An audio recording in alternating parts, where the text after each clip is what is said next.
महाकाल की नगरी उज्जैन के बारे में रोचक तथ्य जिनसे आप आज तक हैं अनजान, जाने उनका सच। दोस्तों, वीडियो में दी गई जानकारी अगर आपको अच्छी लगे तो वीडियो को लाइक और शेयर करना बिल्कुल भी न भूलें। तो बिना देरी किए जानते हैं महाकाल की नगरी उज्जैन के बारे में जो जानकारी आप आज तक नहीं जानते। दोस्तों, पृथ्वी की पहली वेधशाला उज्जैन में ही बनाई गई थी। इसके बारे में आपको विस्तृत जानकारी देते हुए, नंबर 1, पृथ्वी की प्रथम वेधशाला, प्रथम पंचांग उज्जैन में प्रकांड गणितज्ञ और ज्योतिषाचार्य वराहमिहिर के काल में बने थे। तब उज्जैन काल गणना का केंद्र था, जो प्राचीन भारतीय ज्योतिर्विज्ञान की श्रेष्ठता को सिद्ध करता है।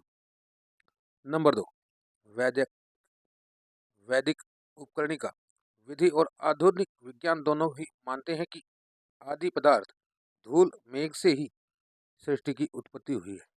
नंबर 3, ऋग्वेद में 27 नक्षत्रों और चंद्रमा की गति का वर्णन है। महाभारत में दक्षिणायन, उत्तरायण, विष्णुवायन, ऋतुपर्याय ग्रहों की वक्रमार्गी गति, ग्रहों का 19 वर्षीय पर्याय आदि का उल्लेख है। नंबर 4, ज्योतिष संहिता ग्रंथों में धूमकेतु, शनि, भौम, रोहिणी, गुरु आदि का वर्णन है। नंबर 5, सूर्य सिद्धांत में कहा गया है कि एक महायुग 43,20,000 वर्ष में चंद्रमा के 57,75,336 फेरे लगाते हैं। नंबर 6, आधुनिक यंत्रों की गणना से भी यह तथ्य पुष्ट होता है। आर्यभट्ट, वराहमिहिर, बृहत्पल, ब्रह्मगुप्त, मुंजाल आदि से होती हुई ज्योतिर्विज्ञान की परंपरा श्रीपति, भोजदेव, लाभचार्य, भास्कराचार्य आदि तक फलती फूलती रही है। नंबर 7, गुप्त काल में सूर्य सिद्धांत, ब्रह्म सिद्धांत, पंच सिद्धांतिका आदि ग्रंथों का प्रणयन हुआ है। कई ग्रंथ बाद में भी लिखे गए। इन ग्रंथों में काल के वेद को लेने के लिए प्रयुक्त अनेक यंत्रों का वर्णन। नंबर 8, गुप्त काल में उज्जैनी महत्वपूर्ण खगोल ज्योतिष केंद्र था और विख्यात खगोल वहामहिर की यह कर्मस्थली भी रहा है। नंबर 9, सूर्य सिद्धांत में जिसे सूत्र रेखा और भास्कराचार्य ने जिसे भूमि की मध्य रेखा कहा है, उज्जैनी उस पर बसी हुई है। इस रेखा पर तो अन्य नगर भी हैं, लेकिन मध्य रेखा और कर्क रेखा का मिलन उज्जैनी के आकाश में ही होता है। इसी कारण इस उज्जैन नगर को ज्योतिर्विज्ञान के काल निर्णय के लिए उपयुक्त माना गया है। नंबर 10, स्कंद पुराण में उज्जैनी के अधिपति महाकाल को कालचक्र प्रवर्तक, वामन पुराण में नाभिदेव और योग शास्त्र में उज्जैनी को मणिपुर चक्र कहा गया है।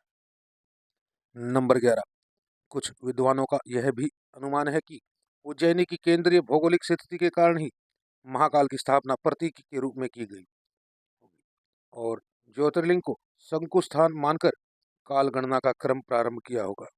नंबर 12, प्राचीन भारत में खगोल की वेधशाला निर्माण की परंपरा ईसा की 10वीं शताब्दी के बाद क्षीण हो गई थी।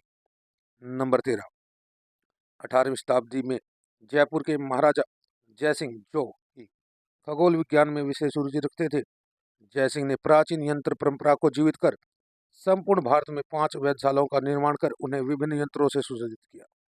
नंबर 14, राजा जयसिंह ने दिल्ली, मथुरा, काशी, जयपुर और उज्जैन में वेधशाला स्थापित की, जिनमें सूर्य, चंद्र और अन्य ग्रह नक्षत्रों की गति से वेध किया जाता था। नंबर 15, 1719 में निर्मित उज्जैन की वेधशाला बनाने के पीछे यह विचार था कि वह स्थान प्राचीन भारत के मध्य में स्थिर होकर कर्क रेखा पर इसकी स्थिति ज्योतिषीय दृष्टि से अधिक युक्तियुक्त थी और वह मिहिर की कर्मस्थली थी। नंबर 16, मराठा और अंग्रेजी शासनकाल में उज्जैन की वेधशाला उपेक्षित पड़ी थी।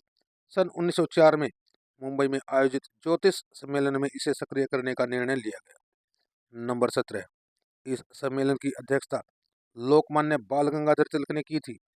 इसके बाद ग्वालियर के महाराजा जीवाजीराव सिंधिया ने इसका पुनरुद्धार किया और तभी से इसे श्री जीवाजी वेधशाला के रूप में अभिहित किया गया। नंबर 18, जयसिंह द्वारा बनवाई गई वेधशालाओं में मात्र उज्जैनी ही एक ऐसी वेधशाला है जो कि सक्रिय है, जिसके द्वारा प्रकाशित पंचांग की गणना का लाभ आज भी अनेक पारंपरिक ज्योतिषी उठा रहे हैं। नंबर 19, उज्जैन शहर में दक्षिण की ओर शिप्रा के दाहिनी तरफ जयसिंहपुर नामक स्थान में बना यह प्रेक्षागृह जंतर महल के नाम से जाना जाता है। इसे जयपुर के महाराजा जयसिंह ने सन में बनवाया था। नंबर 20, शिक्षा विभाग के नियंत्रण में इस वेधशाला का परिसर स्वच्छ और यंत्र सुरक्षित रखे गए हैं। यद्यपि प्रतिवर्ष हजारों दर्शक वेधशाला में आते हैं, लेकिन उन्हें विधिवत समझाने के या उन्हें विधिवत जानकारी देने वाले किसी व्यक्ति की व्यवस्था यहाँ पर नहीं है। नंबर 21, उज्जैन की वेधशाला में 5 प्रमुख यंत्र हैं, जिनमें सम्राट यंत्र, नाड़ीवल्य यंत्र, दिगंश यंत्र, भित्ति यंत्र और शंकु यंत्र शामिल हैं। नंबर 22, वेधशाला के इन यंत्रों का महाराजा माधवराज सिंधिया ने मरम्मत करवाई थी। इनमें से शंकु यंत्र का निर्माण सन 1937 में श्री आपटे के निर्देशन में हुआ। सन 1939 में वैध लेने का कार्य नियमित रूप से चल रहा है। नंबर 23, सर्वाधिक महत्वपूर्ण और विशालतम सम्राट यंत्र की ऊंचाई 28 फीट 4 इंच और लंबाई 52 फीट 8 इंच है। ठीक इसके दक्षिणोत्तर में बने जीने की त्रिज्या 9 फीट 1.5 इंच लंबी है। दोस्तों, इस यंत्र से ग्रह नक्षत्र आदि की क्रांति आदि यहाँ पर शामिल है। नंबर 24, स्थानीय काल, रविचंद्र आदि ग्रहों का नक्षत्र काल आदि का ज्ञान भी यहाँ से प्राप्त होता है। सम्राट यंत्र के दक्षिण में विषुववृत्त रेखा के समानांतर नाड़ीवल्य यंत्र बना है। इस यंत्र से नक्षत्र आदि की स्थिति का भी यहाँ से ज्ञान होता है।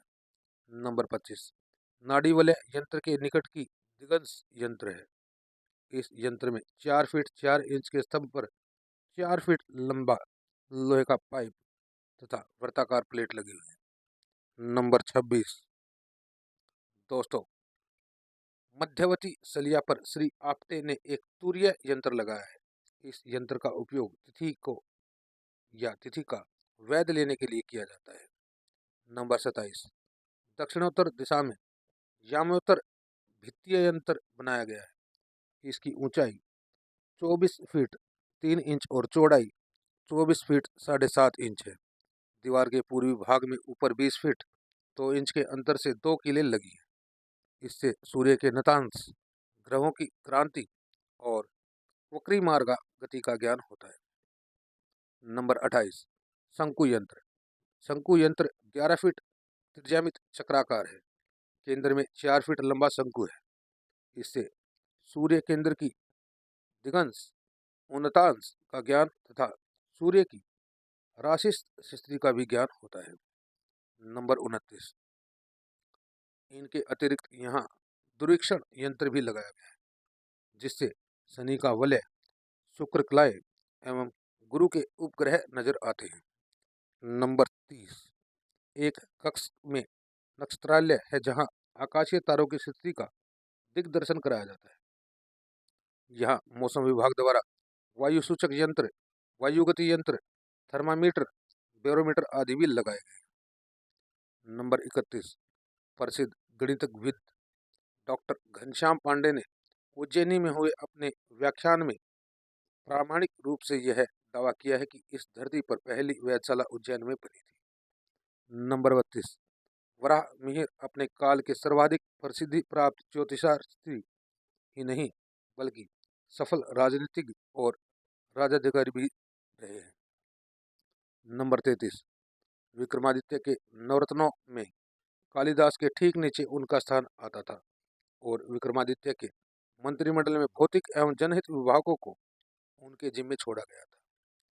नंबर 34, इसके बाद में विक्रमादित्य ने उन्हें रोम के तत्कालीन सम्राट ऑगस्टस से भेंट करने के लिए यूरोप भी भेजा था, जहां वे संभवतः भारत के प्रथम राजदूत के रूप में कुछ दिन रहे भी थे।